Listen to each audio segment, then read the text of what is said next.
Hello guys, welcome to my channel Sahil study. तो BSc first year का math का lecture आज कार्वेचर देख लेते हैं।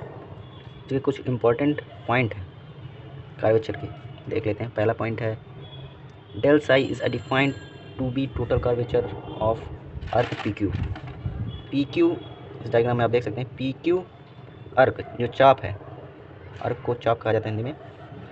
पी क्यू अर्क को जो डिनोट कर रहा है ये इसे कहते हैं डेल साई टोटल कार्वेचर। और अगला पॉइंट देख लेते हैं the ratio del psi upon del S. Del S देख लेते हैं। डेल एस जो होता है एपी अर्क पर जहाँ ये बन रहा है जो ये डेल एस कहलाता है। तो इनका अनुपात is defined to be average curvature. इसका अनुपात कहलाता है average curvature of arc P Q का। और अगला point the curvature of the curve at point P is defined to be limit Q tending to P d psi upon del psi upon del s।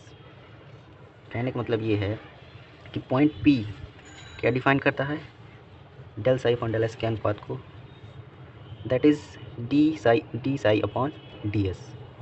इस प्रकार 10 D psi upon D S is a mathematical measure of the curvature of curve at point P। P का mathematical measure कहलाता है D psi upon del D S. इसके आगे देख लेते हैं definition of radius of curvature. Radius of curvature की कुछ परिभाषाएं हैं, उनको कुछ पॉइंट्स बनाते हुए चलते हैं। इससे ज़्यादा फ़ोन नंबर मिल जाते हैं। Let tangent at P and Q make a single psi psi plus del psi with axes. कहने का मतलब पी और क्यू ये साई चाप बना रहे हैं, साई कोण बना रहे हैं। यहाँ पर साई प्लस डेल साई बना रहे हैं। अगला पॉइंट है normal at point P and Q intersect at point N. मतलब कि ये जो अभिलंब नॉर्मल अभिलंब पी और क्यू को इंटरसेक्ट करता है, पी और क्यू पर यहाँ पर प्रतिच्छेद करते हैं। अगला पॉइंट है when point Q coincide P then point of intersection and tend to defined point C. कहने का मतलब ये है कि पॉइंट क्यू जब इस पर कोइंसाइड करेगा, जब इधर आएगा इसी के ऊपर कोइंसाइड हो जाएगा, तो एन ये normal tend to defined point C को परिभाषित करता है जब यह इस पर कोइंसाइड होता है क्यू पी पर।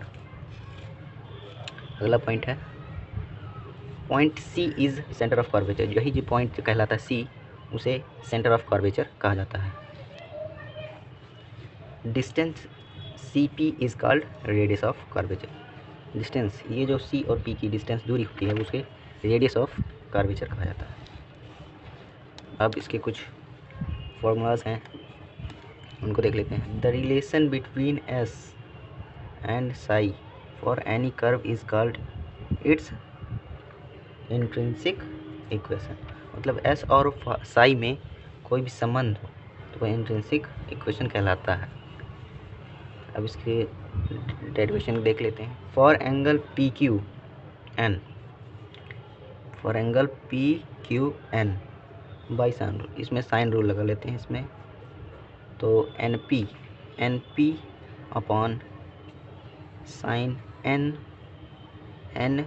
क्यू आर बराबर P Q upon sine del psi. ये जो साई है डेल साई एन पी, और इसको एन पी को इधर ले लेते हैं और साइन एन क्यू आर को इधर ले जाते हैं। एन पी बराबर chord P Q arc P Q इसमें दो देखिए, पहले ऊपर नीचे गुणा कर देते हैं। साइन डेल साई ये लिखा ही है, साइन एन क्यू पी ये जो इधर से इधर आ गया है, गुणे में आ गया है, और del psi upon del psi का डिवाइड कर देते हैं। Now Q tend to R P यहाँ पर मिस्टेक हो गई, ये पी की ओर ट्रेंड कर रहा है। लिमिट लगा देंगे सभी में, और ये जो इक्वेशन है वो रो कहला रहा है। नाउ एस क्यू ट्रेंड करेगा पी, ये पी मिस्टेक हो गई थोड़ा सा, पी ट्रेंड कर रहा है। तो इंट्रिंसिक फार्मूला को हम रो से प्रदर्शित करते हैं। लिमिट लगा दिए सभी में, कॉर्ड इसमें भी पी पर लिमिट लगा दिया, पी से क्यू से पी पर, पी तक लिमिट साई पर, psi tend to 0, del S upon del psi, limit sine N Q P, limit Q tend to P, limit psi upon sine psi. Arc P Q जानते होंगे आप, arc P Q को del S से व्यक्त करते हैं। यहाँ पर आप देख सकते हैं, और आर्क ए पी को एस से प्रदर्शित करते हैं, आर्क ए क्यू को एस प्लस डेल एस से प्रदर्शित करते हैं। वी नो दैट, हम जानते हैं, limit Q tending to P chord P Q upon arc P Q कितना होता है, 1 होता है। Limit del psi tending to 0, del psi upon sine del psi बराबर 1 होता है। एन क्यू पी ये कितना है, π/2। आप उसमें एंगल में देख सकते हैं। रो इक्वल टू, यहाँ पर सब का मान रख देते हैं तो हमको प्राप्त हो जाता है rho equal to D S upon D psi. ये हमारा फॉर्मूला है। तो इसका कुछ एक एग्जांपल देख लेते हैं। तो क्वेश्चन है, find the radius of curvature for the curve whose intrinsic equation s equal to a log tan π/2 plus psi/2। ये हमें इक्वेशन दी हुई है, उसको सॉल्व करके हमें बताना है इंट्रिंसिक इक्वेशन क्या होगी। देख लेते हैं सॉल्यूशन। तो रो, जैसा कि हमने फार्मूला में पहले देखा था कि हमको क्या प्राप्त हुआ था, rho equal to T S upon D psi. ये हमारी इंट्रिंसिक इक्वेशन होती है, वही इक्वेशन लगा देंगे। तो इसमें इक्वेशन लगाने पर हमको डी एस, इसका अवकलन करना है किसके सापेक्ष, साई के सापेक्ष। यहाँ पर करेंगे तो लॉग टैन, एक टैन का होगा 1 अपॉन टैन π/2 प्लस psi/2, फिर टैन का होगा टैन का सेक स्क्वायर π/2 प्लस psi/2, और फिर psi/2 का होगा 1/2।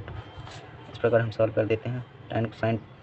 टैन को साइन अपॉन कॉस में चेंज कर देते हैं, ऊपर नीचे इक्वेशन आ जाती है। सेक कोन अपॉन कॉस स्क्वायर लिखे, कोन अपॉन कॉस कर देते हैं। और उसके बाद ये जो 2 था वो इसको हम यहाँ पर सामने ले आए, और यहाँ पर कॉस एक कैंसिल हो गया। उसके बाद 2 sign π/4 plus psi/2 cos π/4 plus psi/2, वही यहाँ पर फॉर्मूला लगा दिया गया है। उसके बाद ये कॉस आ जाता है, sine π/2 plus psi, cos psi हो जाता है, और कॉस के ऊपर ले जाते हैं तो सेक बन जाता है। तो आंसर हमारा आ जाएगा ए सेक 5। Thank you.